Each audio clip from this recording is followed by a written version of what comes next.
strange as it may sound, but the first song I ever learned was Believe Me of All These Endearing Young Charms. As a matter of fact, I don't think there's very much change in the way I sing it today and the way that she taught it to me.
Melody, beauty, romance, haunting sadness, hold forever the name of Ireland.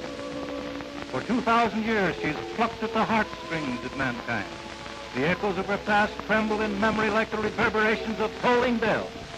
The battle cries of her kings, the chanting of her saints, the paeans of her heroes, the keening of her widowed women, the silver laughter of her girls, bitter grief and rollicking gaiety, and always the minor strain of her aspirations and her struggles, her partings and her farewells. What magic there is in the old names of the Irish countryside.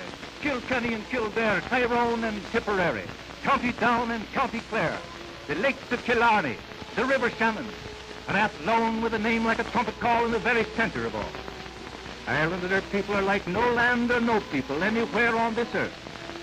Her history throbs in her song. The wearing of the green, the Irish immigrant, Kathleen Mavorny, the chanting of struggle, the wailing of sorrow, the beat of weary wings, the songs of the Emerald Isle. And of all her minstrels and troubadours, never a one has sung them with the power and sincerity of the man who is here with us tonight. Let me try to picture him for you, this man of Athlone.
dedicants in the presence of about 1,250,000 people. Well, after that, perhaps, was it the day you sang the Star-Spangled Banner? President Wilson spoke at Mount Vernon? Oh, indeed, yes. July the 4th, 1917. Well, what was it the President said? Well, on the way back from Mount Vernon, he took my hand and very kindly thanked it and said, I thank you from the bottom of my heart. Oh, yes, I remember.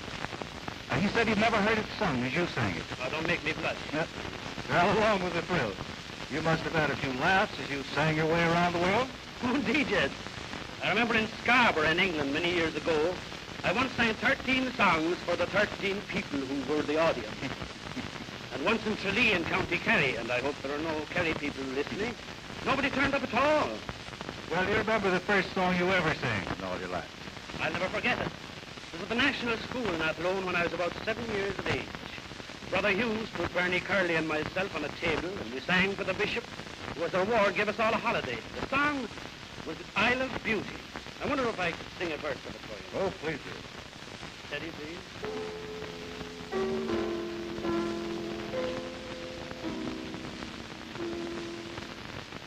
Shades of evening close not o'er us.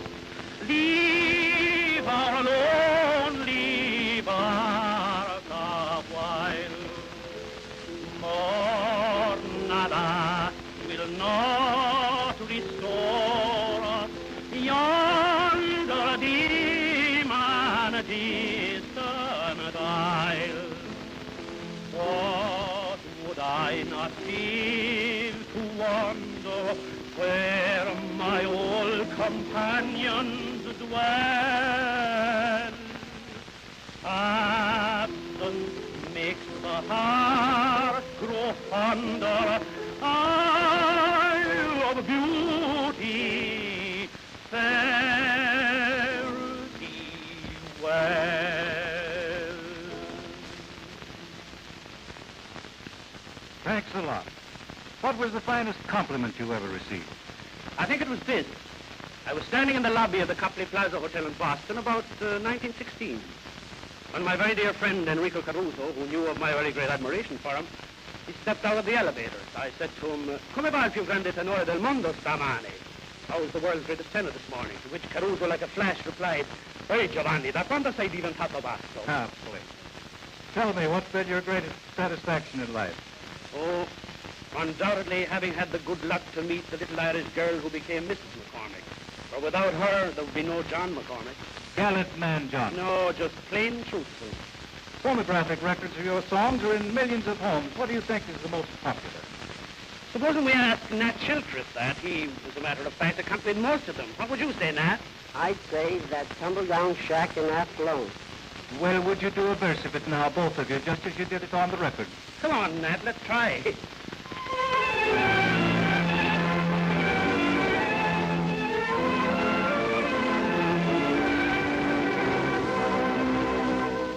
I'm a long way from home, and my thoughts ever roam to old Erin far over the sea. For my heart it is there, where the skies are so fair, and old Ireland is calling to me. Oh, I want to go back to that tumble-down shack, where the wild roses bloom round the door, just to pillow my head in that old front bed, and to see my dear mother once more. There's a bright gleaming light guiding me home tonight, down the long road of white cobblestone, down the road that leads back to the tumble-down shack, to the tumble-down shack in Athlone.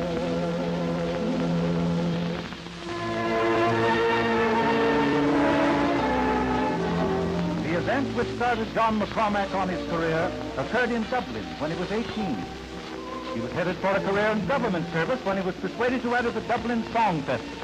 For several months, John worked hard under the guidance of Vincent O'Brien, his first teacher. Everything was put aside in preparation for the competition, and at last the day arrived. People had come from miles around to hear the singers competing for the prize. And toward the end of the competition, the head of the judges committee arose to address the audience. Ladies and gentlemen, I noticed that after the last competitive song, a few people started to applaud. Now I must warn you again that absolutely no applause or demonstration of any kind is to be given when the singer has finished. The judges are doing their best to give a fair decision in the contest, and it isn't right that they be influenced one way or the other by the audience. So remember, please, no applause. The last singer, ladies and gentlemen, will be number 14.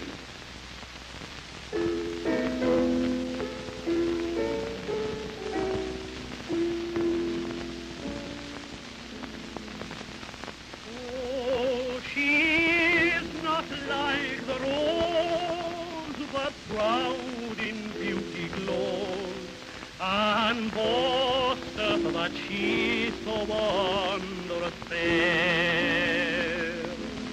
But she's like the violet blue, ever modest, ever true, from her leafy bower perfuming the still night air.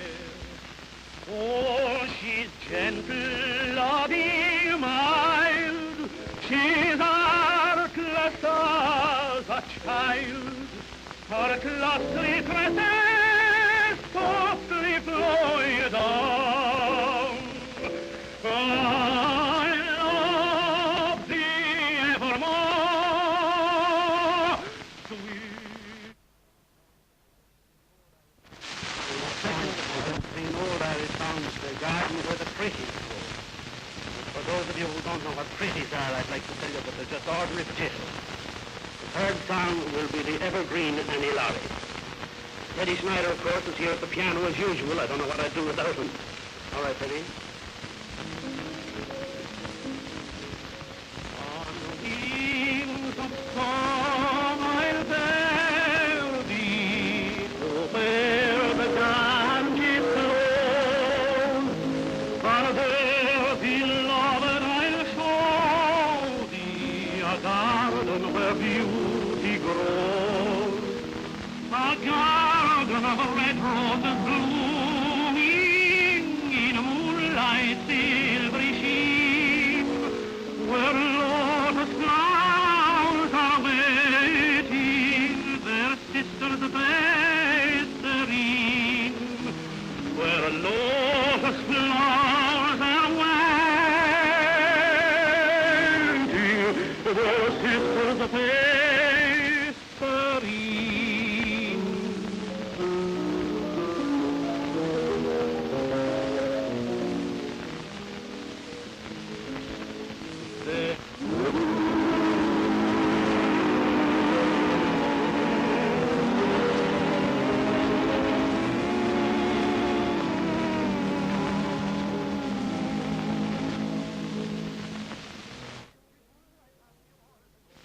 Was beautiful, I'd have you all to know, and I met her in the garden where the praties grow.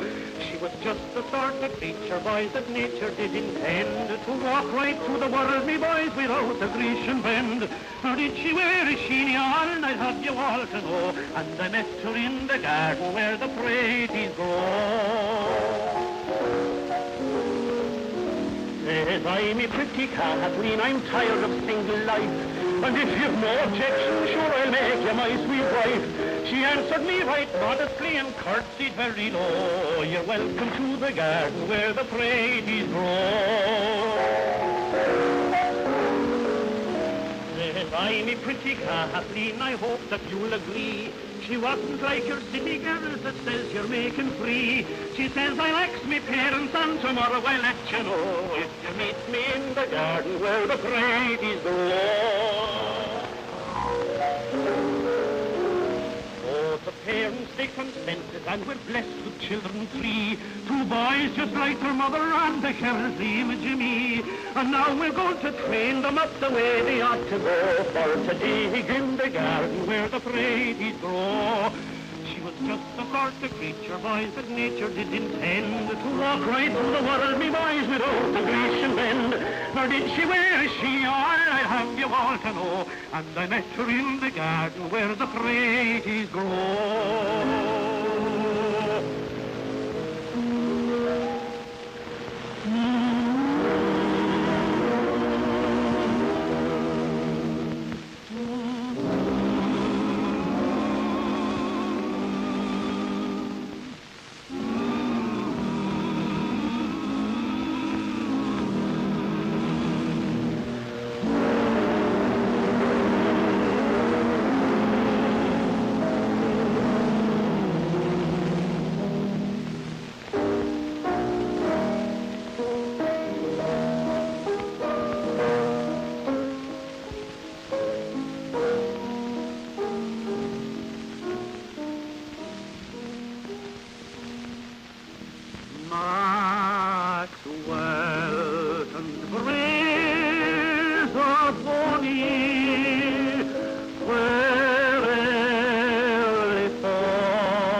Like you on the gowan lying is the far fairy peak, and like winds in summer sighing, her voice is low and sweet. Her voice is low and sweet, and she's all the world to me.